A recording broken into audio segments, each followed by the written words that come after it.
Fayyaa akkam jirtu dhaggeeffattoota daawwattoota xiinxalaa bilaashaa yookaan mucaa namaa nagaan kiyya bakka jirtan maratti sinaa ga'u nagaa kottaan suraanii ergaa gabaabduu isheen qaba.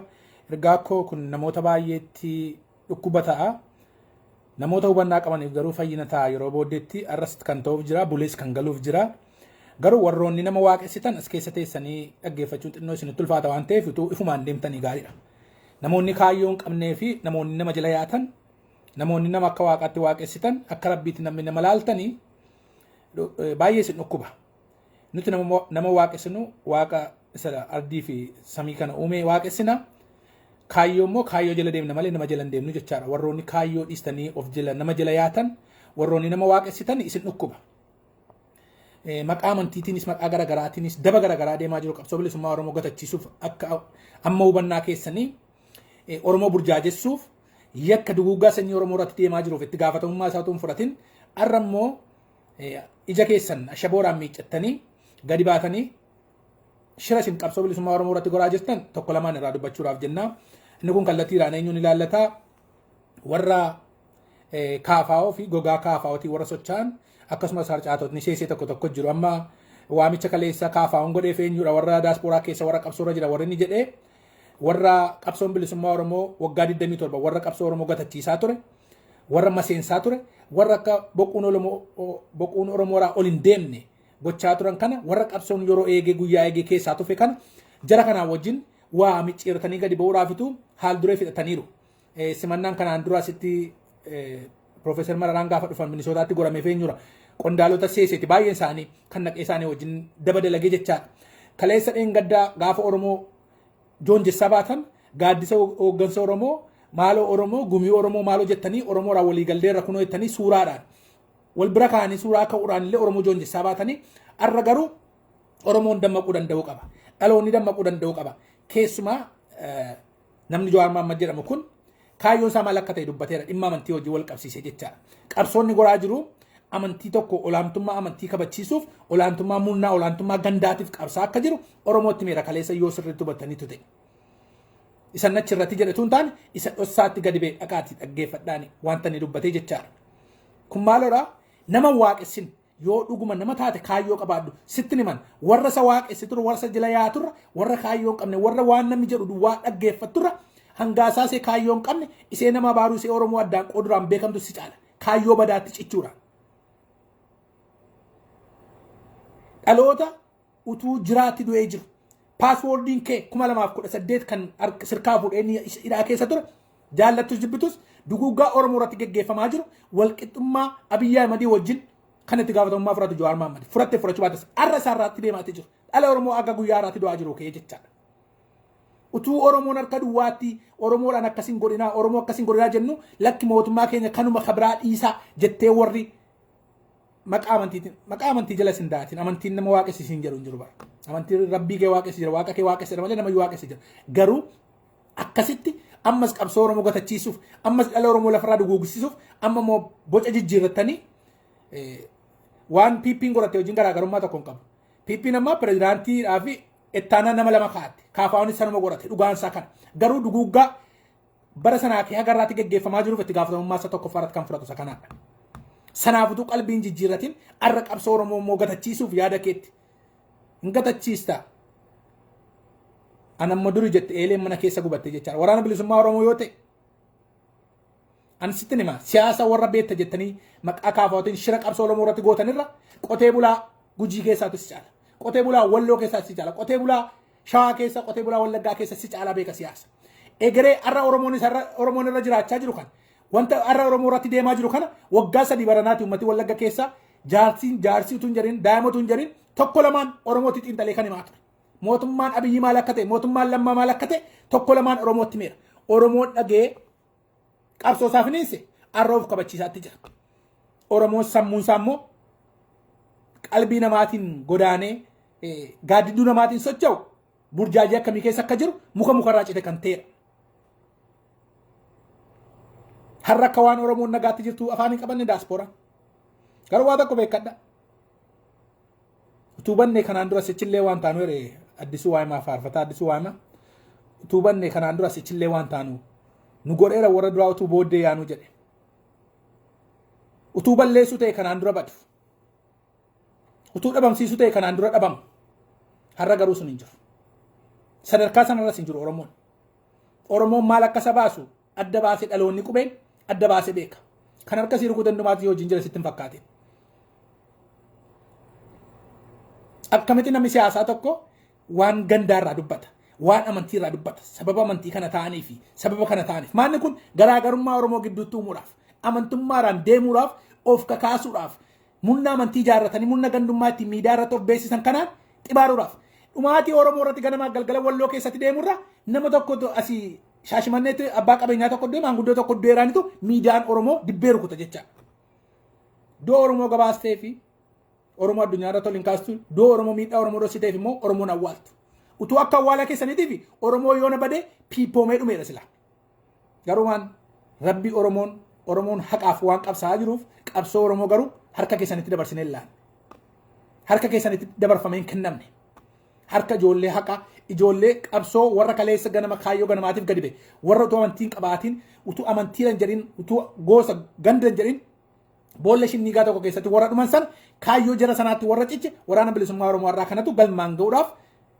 harka isaanii irratti lafa dha'e utuu harka kee irratti lafa dha'e silaa yoona waa'een Oromoo Oromiyaa kan jedhamu iyyuu hin jiru arras dhaloota akkasitti dogoggorsuuf ganamaa galgala wixxifattu isin waa'een kaafaa yoo jedhe kaafaa warra piippinaanaaf garaagarummaa tokkoon qabama jala sarareen sitti hima yoomii keen hirmiisee tufee dhiise beetta eeggadda gaafa seen ibsa mana dhaaraa gadi baane jettee diraamaa Oromoo irratti goote isa 2018 waraana bilisummaa Oromoo 850 ol guyyaa tokkotti dhabama godhan daaraa godhanii nama dhabamsiisanii ijoollee meeqa lafarraa qaxalee meeqa fixanii kaa'anii arrallee mana dhaa keessaa gadi ba'anii dhufanii immoo maal jedhu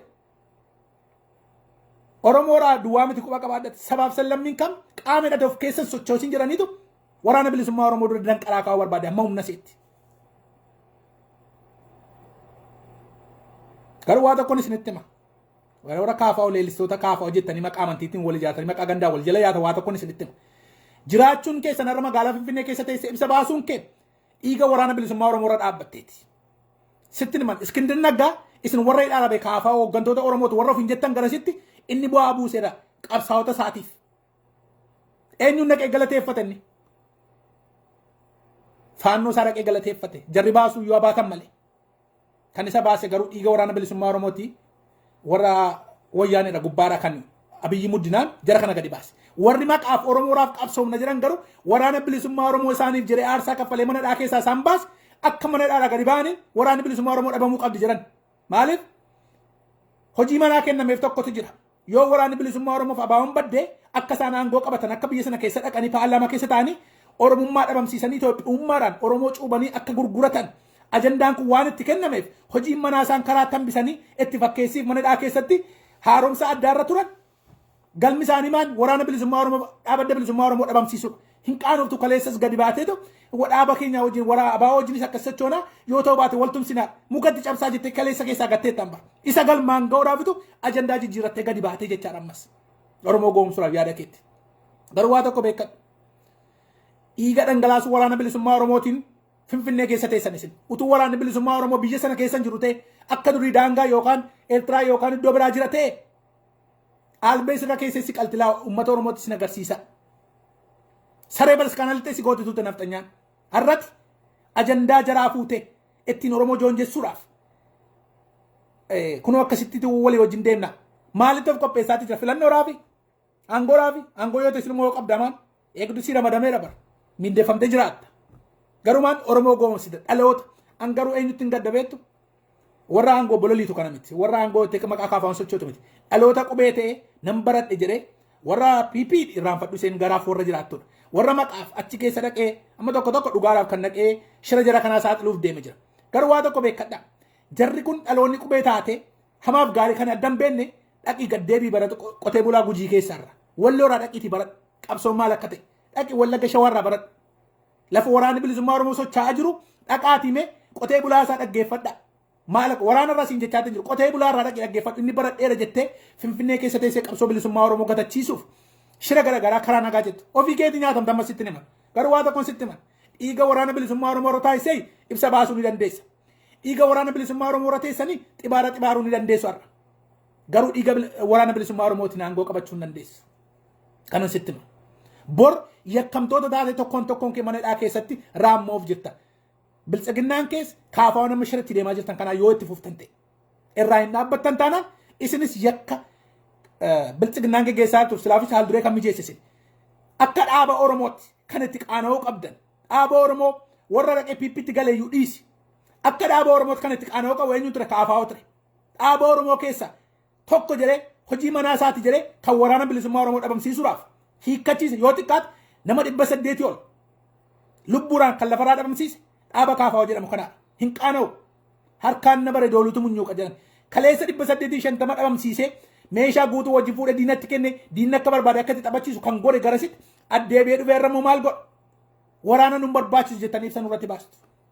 Isinitti meera waa'ee obbo Baqqalaa yoo ta'e obbo Baqqalaa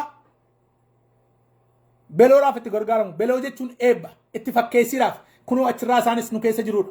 Isaan qabsoo maqaa geggeessaa turanii hamma summii namichi kun naqee karaarraa massutti dhimma waraana bilisummaa Oromoo irratti malee qabsoo bilisummaa Oromoo keessatti gahee guddaa godhanii darbaniiru Maandeellaa Oromooti jedhamanii waamamaniiru. Maqaa isaanii eenyu balleesse garuu nama Jawaar jedhamu summii Jawaar jedhamu kana dhaqee summii isaa itti biifee isaaniin qabate Wallagga keessatti naannee waraana bilisummaa Oromoo ittiin dhabamsiisee maqaa soddummaatiin maqaa maalummaatiin shirani dalage kanaanitu akkasitti jara kan itti taphachiisee gabaa keessaa baase.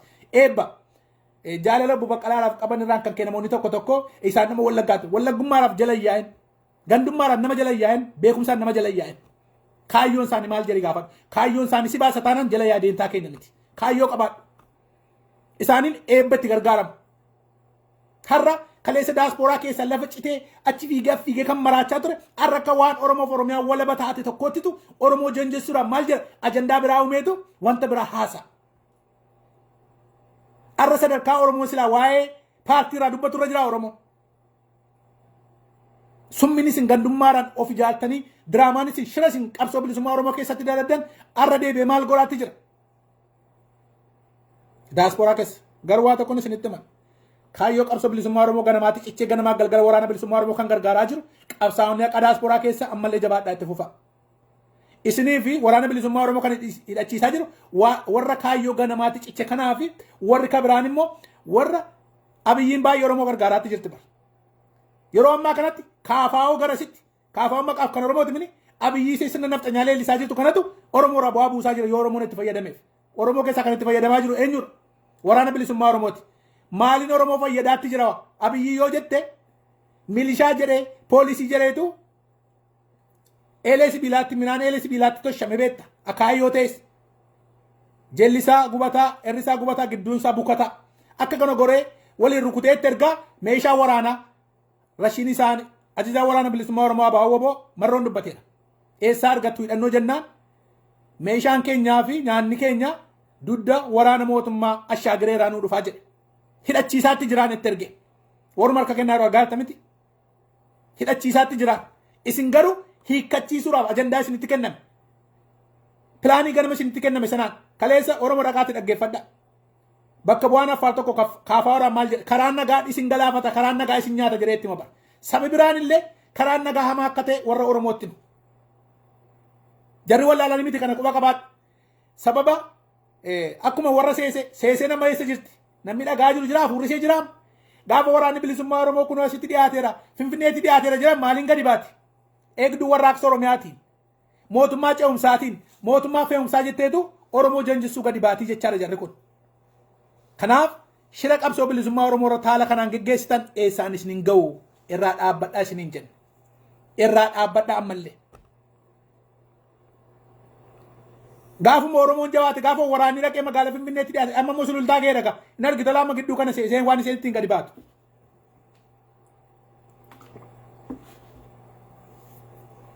Seeseen gidduu kana amma gaa mootummaa ce'umsaatu ka'a waa dhaabbachuudhaaf. Seeseen egaa amma mukarraa citti taateetti qondaalonni ishee tokko waraanaa wajjin quunnamtiin qaban jedhame eega maqaan naame baay'ee mufateera. Inni kaan naasuu guddaa keessa jira. Amma maal jedhanii gadi ba'uuga. Kunootti dhufaatti jirra. Kaafaa wajjin tokko taane haala kanaanitu mootummaa kana waannoo gochuudhaaf deemna jette. Waan barbaadde jedhi gadi ba'e. Abadan hin danda'amu. Qabsoo bilisummaa Oromoo gatachiisuun hin danda'amu. Biyya sana kan of hirkaa qabu eenyudha? Nama qawwee baatee jirudha. Ashaagireen sababa qawwee qabduuf haga ammaatti Oromoo ungulaalaa jiraachaatti jirti. Haa tolu badu garuu keessumaa warroonni gubachaa jirtan waraana bilisummaa Oromoo ganamaa galgala hidhachuu isaatiif warri maraachaatti jirtan ganaa maraatanii qullaa buustu. Jeneraaloonni keessanis baay'een isaanii harka kennataniif. Qabsoon Oromoo sichi ifaatti deemaatti jira. Garuu waa tokkoon isinitti hima. Dhiiga waraana bilisummaa Oromoo irra dhaabbattee sabaaf sallammiidhaaf jettee shirati dalagdu si mataa kee galaafata quba qabaa. Yoo barbaade Finfinnee keessatti wal sukkuumta. Achi keessaan baatu. Achuma keessatti wal sukkuumta. Afurri gandummaa, afurri amantiirraa wal jala raa'u, afurri maalummaan kee kana booddee abada yeroo itti hojjetu hin jiru. Waraanni bilisummaa Oromoo, walabummaa Oromiyaatiif tokkummaa Oromootiif hojjeta wanta ta'eef shira kee kanaaf yeroo galagalee iddoo itti sii kennu tokko hin qabu. Achi keessaa nuyi nama hin qabnu. Mee siyaasa gaddeebi'aa akka kanaa ilaala. Nama siyaasa barate jedhu. Qotee bulaa Wallaggaa wajjin hin dorgomsiisan. Namatti mataa irratti baattu kan. Qotee bulaa Gujii wajjin, Walloo wajjin hin dorgomsiisan. Dubbiin baratanii miti. Hubannaa Rabbi namaa kenneera inni guddaa. Barachuun gaarii ta'e utuma jiru jecha. Namni baratee jedhamu tokko immoo beekaan kan jedhamu tokkoyyuu dogoggora isaa kaleessaa sanarraa baree deebi'uudha. Dogoggora kaleessaa akkamitti irra deebi'uudhaaf har'a Oromoo goomsuu barbaada. Maali gaama maalitti amantu isin? Ani isinitti beeraam. Kaleessasi meetti bu'aa masaraa gumnaatti amma warroonni erbeeraa sanas keessaa tokko gaafa nama sammuu namaatiin socho'u tokko. Fakkeenyaaf callee tokko yoo dirattee jiraatte yoo kirriin isaa cite hunduma tokko keessaa yaa'ee sokka. Akka kanatti jirtu isin. Paaswoordiin kee kaleessa isaa waan fuudhameef har'a gaafa maqaan isaa dhaamu kan si dhukkubu of taate jiraachuu hin dandeessati. Maaliif akka amantiitti yaadda, akka goosaa, akka gandaatti yaadda jechaadha. Sana keessaa bahi. Of ta'ee dhaabbadhu. Mucaan namaa akka mucaa namaatti sitti dubbachaatti jira. Yeroo hundaa rakkoo guddaan tokko immoo maal hora? Dhimma waraana bilisummaa Oromoo irraa gaafa dubbatan akka bakka bu'aa waraana bilisummaa Oromoo tokkootti sitti fakkaatee sitti haasawan. Bakka bu'aa waraana bilisummaa Oromoo miti. Dhugaa waraana bilisummaa Oromooti garuu ganamaa galgala nan dubbadhan. Dhugaa adda bilisummaa Oromooti ganamaa galgala nan dubbadhan. Maaliif kaayyoon jala deemu sana wanta ta'eef. Marroon yeroo ammaatti hoogganaadha. Hooggana kooti bora irraa godaanuu danda'a. Kaleessa gullichee hooggana koo ture. Hooggana kooti jareen jala deemaa ture. Godaanee raqee diinatti galee deentaa koo miti. Kaayyoo sana kan fuudheetti fufuu wajjin sokko. Ati garuu nama kaayyoon qabneedha. Kaayyoon jara kanaa maan walabummaa Oromiyooti moo Itoophiyaa keessatti Oromoo garboomsuudha moo maan yoo jara si gaafatan hin beektu kaayyoo isaan beektu. Namumtati jaallatte keessa gallaan. Maal ati gaararraadha kan argitu kan fakkaatu. Kan hin bakka bu'ee dubbachaatee jiru waajjira xiinxalaa bilaashaa jedhama. Itti gaafatamummaa isa kan fudhatu waajjira xiinxalaa bilaashaati. Tokko maal jetti sababuma keessanii waraana bilisummaa Oromoo jibbina. Sababuma keessanii adda bilisummaa Oromoo jibbina.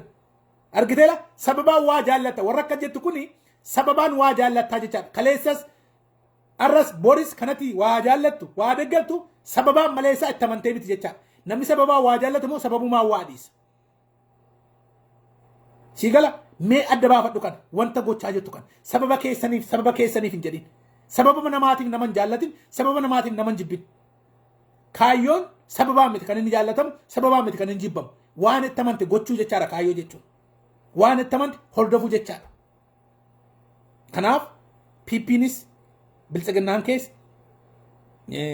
kaafaa'uun keessa garaagarummaa tokkoon qaban qabsoo bilisummaa Oromoo keessatti har'arra dhaabbanne sitti dubbanna. Yeroo diinni ganamaa galgala wal leenjisee Oromiyaa karaa gara garaatiin annee weerarree Oromoo dhabama goona jedhee Oromoo mana isaa wajjin gubu ati gadi baate kan xibaattu ati gadi baate Oromoo irraa qawwee ki jettee kan Oromoo joonjisuu barbaaddu diinni qabsoo bilisummaa Oromoo tokkoffaa si ta'uu kee quba qabaadhu. Diinni qabsoo bilisummaa Oromoo tokkoffaa ta'uu kee of amansiisi. Kanaaf qabsoo Oromoo gatachiisuun hin danda'amu. Qabsoon bilisummaa Oromoo utuu irraan sharafamin karaa waraana bilisummaa Oromoo abaa wabootiin galmagaa. Waan barbaade bixiladhuuti kottu. Waan barbaade xibaariiti kottu abadan arguu hin dandeessu bara jireenya keeti. Abadan arguu hin dandeessu bara jireenya keeti. Hawwiin kee rarree afa. Hawwiin kee rarree afa fannifamee afa. Utuu dharraatu bara jireenya keetii fixatta. Kana booddee quba qabaa. Namni amantii yaadu, namni gandaa yaadu, miidiyaa irratti egaa kaafaa'oon kan kiristaanaa ture jettee haasofte. Kan warra shawaa ture jettee haasofte. Mee miidiyaa makee ilaali. Yoo isatti gaddeebine akka kee gaddeebine yoo irraa dubbanne. Miidiyaan kan kee kun eenyu koreen isaa eenyudha, geggeessaan isaa eenyudha. Gandaan of ijaartee jirtu, amantiin of ijaartee jirtu, koreen biyyaa biyyarra jiru. Gaazexeessaan achi keessa jiru eenyudha. Nuyi maal nu godhan awwaa tokkotti nama quba qabaadhan. Nama ganda tokkoo miti maatiinti tokko haadha abbaa ilma ijoollee isaanii dabalatee jechaadha. Maatiinti tokko maatiin nama tokko qabsoo Oromoo utuu irraan sharafin akka Oromoon barbaadutti galmaan gaataanan deentaa kumitan. Dhimma amantii isaa miti amantii isaa irraa dhimma hin qaban. Firummaa isaa irraa dhimma hin qaban. Gandummaa isaa irraa dhimma hin qaban. Kaayyoodha dubbiin. Kaayyoo Oromoof Oromiyaan barbaadu waan sabi Oromoo barbaadu galmaan ga'uutti ilaalama malee inni ganda akkasiiti inni amantii akkasiiti. Isumayyuu nama siyaasaa taate gaafa waan akkasii dubbatu summii si keessa jirutu tuun beekin bulgaafate bara. Barri Oromoo sichi ol dhufaatti jira bara.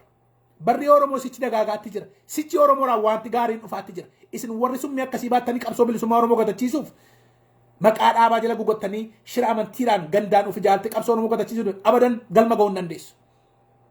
Kaayyoon maatiin tokko kaayyoo sanatti amane dhugaatti yoo amane galmaan ga'uudhaaf yoo gadi ba'e maatiin nama tokkoon siin jedhan. Haadha abbaa ilma intala fira isaa hundumaa dabalate kaayyoo sana galmaan geenyaan deentaa keenya miti. Jibbiinsa amantii sitti hin fakkaatin. Garuu amantiidhaan qabsoo Oromoo galmaan ga'uu hin dandeessu. Amantiin wal ijaarteef, gosaan wal ijaarteef, gandaan wal ijaarteef. Abadan. Kaayyoon qabsoo bilisummaa Oromoo inni ganamaas kanaan miti shinnii gaarra gaadha. Ololaaf sitti hin fakkaatin. Utuu akka keetiif, utuu akka keessan sanaaf silaa lafee warra shinniigaa gadi baasteetu bittinneessite warra musliimaa asitti, warra kiristaanaa asitti, warra waaqeffataa asitti jetteetu bixxilteetu siidaa dhaabde turte bara. Utuu itti milkoofte, utuu siif danda'ame warri Oromoo akkasitti amantiin qooduu barbaadu xibaatuun akka Jawaar kun silaa lafee jaraa qoqqooddeetu siidaa garagaraa dhaabdaaf jechaadha. Wal biratti makamuu qaban jette. Jarri garuu kaayyoodhaan gadi ba'an bara. Amantiidhaan miti. Garuu gogaan kee maan akka nama looterii irraa riguu yookaan irraa soqaa jiru soqameetu lakkoofsi jalaa mul'ata. Amma of soxxee ofuma keetii of hoxxeetu keessa kee wanta jiru Oromootti maatti jirta. Oromoo dammaqee ilaalaa jiruuf. Maanni kaayyoon kee mul'ati kee maal akka ta'e reefuu Oromootti maatti jirta. Reefuu sirriitti mul'achaatti eenyummaan kee.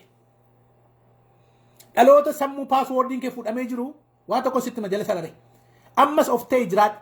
Warri mataa keessi dhukkubu gaafa maqaan isaa dhaamu dhiigni dhangalaasee wajjin tokko lamaan itti gaafatamuuf jirta bor. Fagoo sitti hin fakkaatin. Itti gaafatamummaa seeraaf seenaa jalaan baatu. Yoo gura qabaate dhaggeeffadhu. Tokko lamaan duguggaa geggeeffame haal duree shaagireedhaan mijeeffame ilmaan qubattoota Oromoo takka taphatan kan godheef haala ni mijeesse waraanota 850 ol meeshaa guutuu wajjin Oromoo keessaa dhabameef sila arra meeqatu dhalata bara. Akka keessaniif badee ture waraanni bilisummaa Oromoo. Kanaaf arrallee eessa gahuu hin dandeessan itti gaafatamummaa seeraaf seenaa jalaan baatan. Kana wanti namoonni tokko isa darbeen kaasinaa isa kaanan kaasinaa jettan isa darbe maaliif kaasna beekta namni tokko gora isaarraa yoo barate ni danda'ama. Hin baranne taanaan garuu itti dubbachuun dirqama. Yakka kaleessa godhe si yaadachiisna nuti. Seenaan katabaatti jira arra seera deebine sitti na maaliif utuun iji keenya laalu deebite yakka biraa qabsoo bilisummaa Oromoo irratti hin gootu. Hireen akka kaleessaa miidiyaa irratti afuufu yoo ta'e afuuftuun miliyoona 2-3 na hordofa jettee dhaqiitee itti bu'aa masaraa gubna jettee kosii mana see boroo gubuu dadhabde bara. Kosii mana boroo gubuu hin dandeenye. Kosii mana see biraas gubuu hin dandeenye. Masaraa gubna jettee qabsoo Oromoo akka barbaadetti garuu lubbuu Oromoo meeqa qisaastaniitu. Shira sin daladdanii qabsoo bilisummaa Oromoo keessatti lubbuu dhala Oromoo qaqqaalii warra qabsooraaf ganamaa galgala cichu qeeroo bilisummaa Oromoo qarra bilisummaa Oromoo uummata Oromoo qaqqaalii meeqa dhabamsiistaniitu. Shira sin daladdanii faayidaa nama tokkoo kabachiisuuf jecha lubbuu meeqa gaagaatan. Itti milkooftaan milkooftu. Maaliif itti milkooftu beekta? Waaqatu rabbitu qabsoo Oromootti isaatti jira. Atakaaroon shirri sin ganamaa galgala daladdan kun eessaanis hin ga'u. Qabsoo bilisummaa Oromoo yoomillee kan galmaan ga'uu danda'u nama kaayyoo irra jiraatudha. Kaayyoo uummaatu hin taane kaayyoo Oromiyaa walaba taate kan fuudhee deemudha. Ammas irra deemine sittinna. Maqaa kaafaawotiin dabachi keessatti achirraa abaluun bakka buusne. Oromoon bakka bu'ummaadhaaf qabsaa'atti hin jiru bara. Sittin himan namni maatii tokko qabsoo Oromoo galmaan geenyaan deentaa koomitan. Oromoof Oromiyaa walaba akka taatuun barbaada. Kaayyoo haqaa sun akka inni galma ga'uudha malee deentaa koomiti. Sammuu buushoo akkasii baatte amantii isaanii ganda akkasiiti amantii akkasiiti. Oromoon gaafa waan akkasii irraa dubbatamu kanatu Oromoo dhiiga jetta. Baay'ee sin dhukkuba gaafa akkasii kana. Ilaalcha amantummaa keessaa bahe, ilaalcha goosummaa gandummaa keessaa bahe. An Oromoo akka qaama koo tokkootti hin ilaalan. Qaama koo keessaa tokko yoo miidhame akkasitti nuuf ilaalan. Amantii garaagaraa qabaatu wanta garaagaraa qabaatu. Oromummaan akka nama qaama guutuu tokkotti of ilaali. Miidhaa miila keerra ga'u sammuu keetti dhaga'ama. Harka keerra kan ga'u qaama kee guutummaarra wanti ga'u sitti dhaga'amuu danda'u qaba. Oromummaan akkasiidha. amantii yoo ta'e anarra amantii koo jijjiirradhe waan barbaade ta'uu nan danda'a. Amantiin koo ortodoksii ture amma pheenxeen hordofa. Bor islaama ta'uu nan danda'a, juushii ta'uu nan danda'a, budizimii wanta barbaade wanta garaagaraa waan amantii dhabuu nan danda'a deemtaa koo miti kun. Garuu oromummaa kana keessaa mulquu hin dandeessu narraa haquu hin dandeessu. Maaliif rabbitu ganama kana godhe na uume wanta ta'eef. Sheekii kaabinee paasterii kaabineen gadi baate waa'ee siyaasaatiin Oromoo joonjessuu barbaadi ganamaa galgala. Abadan itti milkooftan kun. Utuu banne kanaan dura sichillee waan taanu nu godheera warra duraa utuu booddee yaanu ni jedhame utuu balleessuu keessaniitiif utuu shira isin daladdaniif akka miidiyaadhaan Oromoo irratti duultanii qabsoo Oromoo dhabama gochuudhaaf wixxifattanii sadarkaa qawwee hiikuu Oromoo irraan geessaniif 2018 qabsoo Oromoo awwaaltanii silaa Oromoon hundumtu yoon Itoophiyummaa furanneetu ameen jennee piipiraaf sagadaa jiraanna turre jechaadha. Galanni waaqaa ta'u itti aanee garuu waraana bilisummaa Oromoo warra kaayyootti cicceeffatamu. Sababa jara kanaaf aggeenya. Arragaa kana maseensuudhaaf arramoo bifa bocattanii maqaa koraatiin kora gorachuu dhiisi. Kora sobaatiin Oromoon joonjessin. Kora sobaatiin Oromoon joonjessin. Kora sobaa godhattanii ittiin Oromoon joonjessina. Dhaloota burjaajessitan burjaajessuu ni dandeessu. Yoo baay'atama jala saraneen isin ittama. Shirri isin daladdan achuma keessa Finfinnee keessatti isin wajjin gubatee hafa. Kanaan ala gadi ba'ee garuu Oromoo irratti hojjetu. See kana dhaggeeffadhaa.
Ayyee gabaabsee asumarratti yaada koo ibsuu barbaada namoota yaada kennachuu barbaadaniif ifa bilisaan yaada isiniin kenna garuu waa tokkoon isinitti himuu barbaada.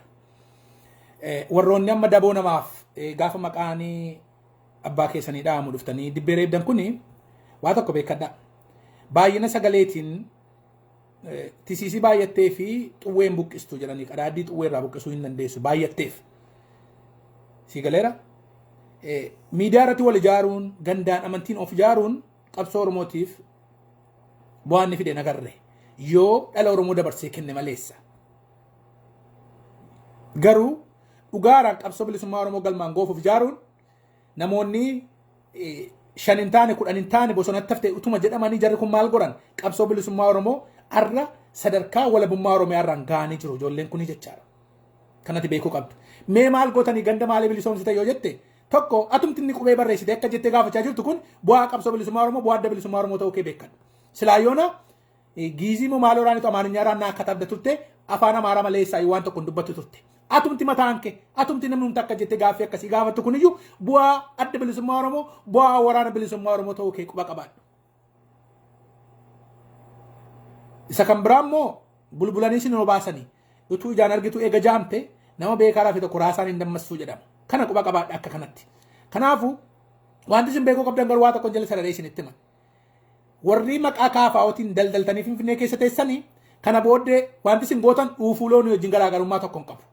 Dhaloota isin jalaa miidiyaa irraa dibbee rukutu miira isaa bullisuu dandeessu waan isa harka rukuchiisu waan isa gammachiisu gootanii piroofaayilii irra of kaa'achuu dandeessu. Garuu kana booddee qabsoo bilisummaa Oromoo keessatti wanti isin gootan dhuufuu loonii wajjin garaagarummaa tokko hin qabu. Dhuufuu loonii jechuun maal jechuudha? Hin ajaa'u hin urgaa'u jechaadha. Sababiin isaa maaliif beekta? Shira isin itti deemaa jirtan kallattiidhaan kan isin ilaaltan paarlaamaa keessatti teessuma aangoo dippiloomaasummaadhaaf ambaasaaddara ta'uu pirezidaantii maaloodhaan isa kanaan mul'ata akkasii qabdu malee waa'ee Oromoo fi Oromiyaa dhala Oromoo irraa gadadoon akka dhaabbatu waraanni akka irraa dhaabbatu duuta akka irraa dhaabbatu dhimmi keessan Oromoon hunduu lafarraa dhumte garuu waa tokko beekan yaa barqasii afuufuun si liqimsuufi jedhan har'a kanatti gadi baatee koran godhadhe maaloon godhadhe jetteellee Oromootti qoosuu barbaaddu dhiiga waraana bilisummaa Oromoo shawaa keessatti dhangala'aa jiruun dhiiga waraana bilisummaa Oromoo wallootti dhangala'aa jiru gujii wallagga godinaalee Oromiyaa waraanni keessa socho'aa argee baalee keessa socho'aa jiru kanaanitu Finfinnee keessa teesse kora godhatte utuu waraanni badeera ta'ee sila sikeendi tokko si tursitu nafxanyaan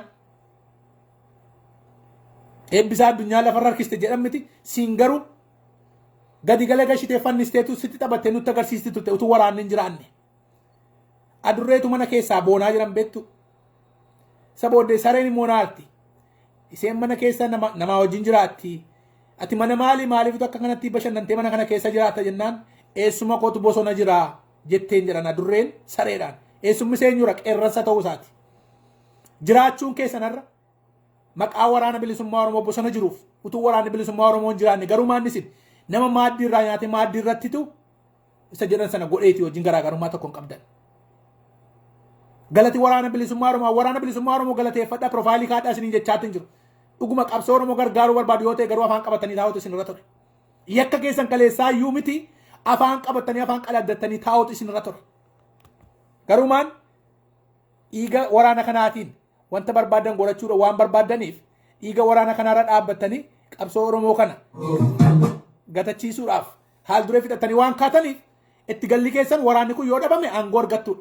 Garuu waan tokkoon isinitti man danda'amuuf malee utuu danda'ame waraanni kun bade jalqaba kan lafarraa dhabama ta'u isinidha. Isinumarra warra aangoo bololi'u kana. Kanan beektan garuu anan maduri jette eeleen mana keessa gubattee jedhan. Isin dhalootuma joonjessitu malee dhaloota qaroo ta'e dhaloota qubee warra dammaqe warra eenyummaa isaa beekee warra maaliif kaayyootti cichee jiru garuu goomsuun dandeessan. Garuu waa tokkoon isinitti hima misiraachoo. Dhiiga waraana bilisummaa Oromootiin aangoo qabachuun hin danda'amu. Isinis ta'e seesee amma seesee wajjin biyya bakkeetti waliitanii shirratti deemaa jirtan laa Oromoo eeggaddaa yeroo dhiyootti qondaalonni seesee qabsoo bilisummaa Oromoo keessa waggaa 27 qabsoo Oromoo gatachiisaa turan biyya bakkeetti gatamanii jiran kun yeroo gabaabaa keessatti kaafaa wajjin tokko taaneera jiranii yeroo isaan gadi baanii lallabatan arguuraaf jirtu. Abaa'oo maqaa abaa'oo kana gaa biizinesii isaaniitti wanti ta'eef kunoo abaa'oon kaafaa wajjin tokko ta'ee qabsoo Oromoo akka godhe jechuudhaan Oromoo joonjessuudhaaf haal duree fixataniiru. Maadheen isaanii immoo Minisootaa keessa jira baay'een isaanii.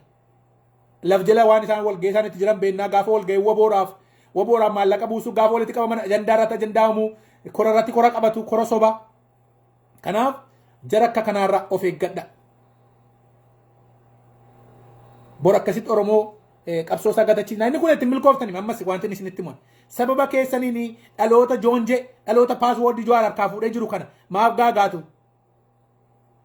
Maaf miidiyaa irratti gurmuun miidiyaa irratti of ijaareef eessa gahuu hin danda'u? Kaleessa dheengadde isinitti hima 2014-15 nama 5 hin caalani bara. Nama 5 hin caallu waraana bilisummaa Oromootiif adda bilisummaa Oromootiif gaafa isinitti xibaaraa tuttan kan sagalee taa'aa fi turre. Gaafa nuyi dhugaa waraana bilisummaa Oromoo dhugaa adda bilisummaa Oromoo dubbannu nama 5 nama 10tu taa'ee nu ilaalaa ture yeroo sana na yaadadha. Gaafa garuu namni faallaa keenya nu arrabsu dhufu 200 300 500 dhuftaniitu daboo dhuftuuf isaaf goota qosa waraana arrabsu isa 5 jedhee Oromoo arrabsu gaafa argitan yeroo sana kumaaf kitilaa yaatanii dhuftaniitu sagalee taa'aa fi turtan. Garuu waraana balleessuu dandeessaniitu abaaboo balleessuu dandeessaniitu bara sana. Engaddamoo gaafa jarri kun itti fakkeessii fi leenjii addaatiif mooraa leenjii manadhaa keessa galan maal gochaa turtan? Dhuftanii sunumatu afaanuma sanaan waboo keenya malee shanee keenya malee jedhee musumatu dibbeeree baaturee jechaadha. Gaararraan akkuma kana bara. Huccuu kana fadhee bira yoo naqe ammuma waraana taati. Yoon jijjiirradhe ammuma jijjiirratti. Maaliif? Paaswoordiin keessa kan jiru wanta ta'eef namaan sochaata. Bara jireenya keetii immoo qaanaa jiraattaa jechaadha. Kanaafuu mul'ina jalaa ba'e gandummaa jalaa ba'e yoo dhuguma tokkummaa Oromoo barbaadate kaayyoo qabaadhu. Anama kaayyoo adda bilisummaa Oromoo ta'an jedhee si dhiibaa siin jiru bara. Achi kottu siin jechaatti hin jiran. Kaayyoon kee gadhees gaarii isa ta'u kaayyoo kee sana beeki kaayyoo sana hordofi nama hordofinidha. Dhaloota paaswoordii sirkan jire maal jedhee sitti haasa'a. Kanaafuu kan akkasitti quba qabaadhaa. Injifannoo uummata Oromootii fi jaallattullee jibbitullee isa jedhu kana xinnoo irra sii buusetanii nagaan boqodhu siin jedha.